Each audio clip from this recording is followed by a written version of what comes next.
जो यहाँ पर एक अलग तरह की दौलत लुटाने के लिए आप लोगों के बीच में आए, और वो दौलत है तालीम की।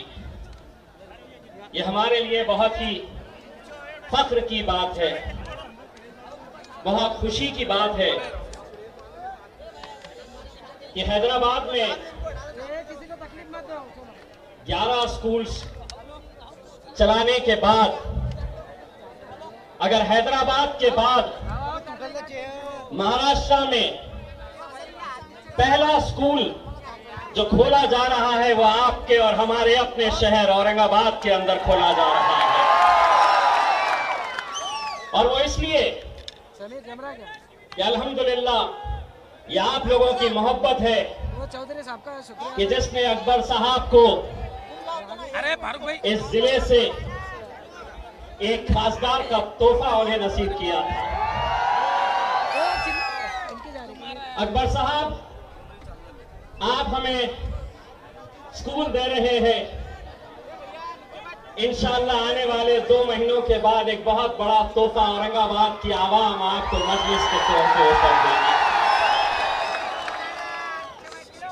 हमारे पास वो लफ्ज नहीं है, वो अल्फाज नहीं है कि हम अकबर साहब का किस तरह से शुक्रिया अदा करें।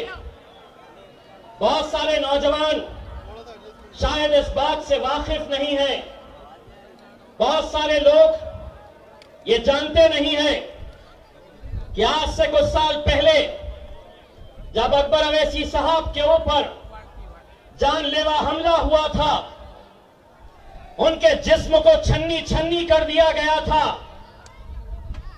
छुरे से, तलवारों से, बंदूक की गोलियां उनके ऊपर चलाई गई थी। क्या आप यकीन कर सकते हैं कि जो अकबर अवैसी साहब आपके सामने बैठे हुए हैं, आज भी उनके अंदर, उनके जिस्म के अंदर आज भी बंदूक की एक गोली अभी भी अटकी हुई है, आज भी है। जिस वक्त उनके ऊपर यह हमला हुआ था, दुनिया कहती थी कि अकबर अवैसी साहब का जिंदा बचना मुश्किल है, छन्नी हो चुका था उनका जिस्म। लेकिन जब अकबर अवैसी साहब बाहर आए तो एक पैगाम लेकर आए कि मारने वाले से बड़ा बचाने वाला होता है।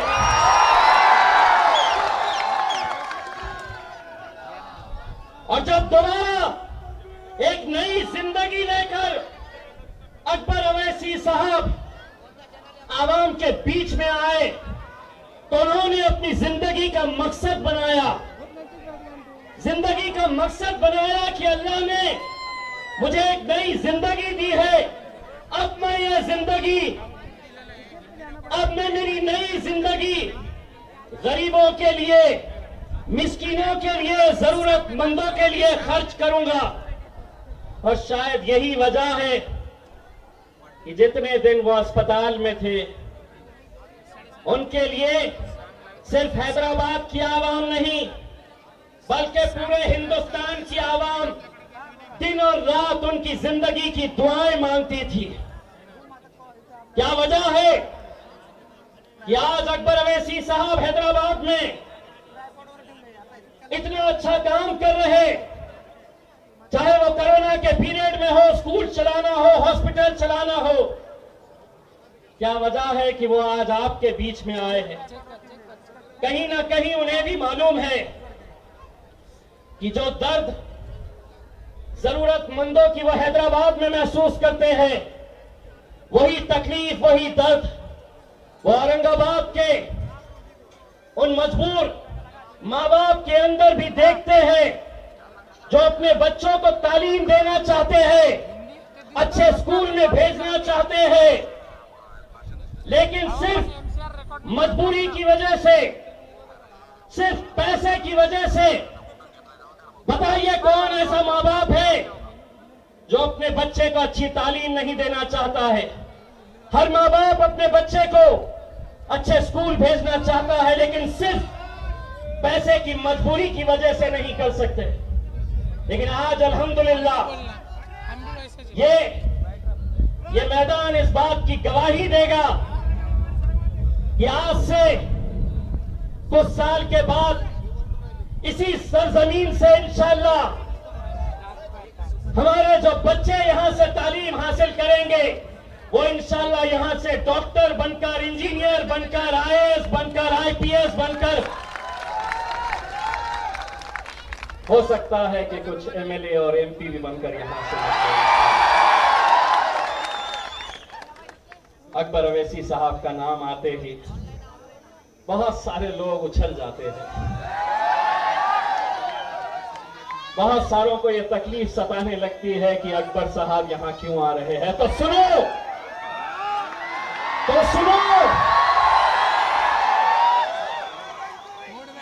सबसे ज्यादा फैन है अकबर अवैसी साहब उसके काम का सिर्फ भाषण नहीं देते, अकबर अवैसी साहब गरीबों के राशन के बारे में भी सोचते हैं, उनके पेट और उनके तकलीफों के बारे में भी सोचते हैं।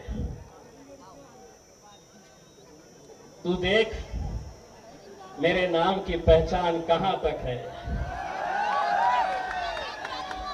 जो लोग कूद रहे हैं ये क्यों आए हैं, ये लोग भी बड़े परेशान है, क्या मिलने वाला है। तू देख मेरे नाम की पहचान कहां तक है। कर ले तू बदनाम मुझे जहां तक तेरी औकात है। आज अकबर साहब, आज सिर्फ आप इस स्कूल का एक संगे बुनियाद डालकर नहीं जा रहे हैं, आज महाराष्ट्र के अंदर एक ऐसा पैगाम देकर जा रहे हैं कि हर राजनीतिक पार्टी ने, हर संगठन ने यह सोचना चाहिए कि हम किस तरह से गरीब, मजलूम, बेसहारा बच्चों के लिए हम क्या कर सकते हैं। अकबर साहब, जैसे मैंने आपको बताया हूं कि हमारे पास लफ्ज नहीं है, अल्फाज नहीं है, लेकिन मेरी ये आवाम, अल्हम्दुलिल्लाह मेरे ये नौजवान आपको अपने अंदाज के अंदर शुक्रिया अदा करेंगे। मैं आप लोगों से इल्तिजा करूंगा, दोनों हाथ ऊपर करिएगा और जोरदार तालियों से अकबर अवैसी साहब का शुक्रिया अदा करिए। और उस वक्त तक तालियां बजाते रहिएगा जब तक ये लोग आपका पैगाम वहां तक नहीं पहुंचाते हैं।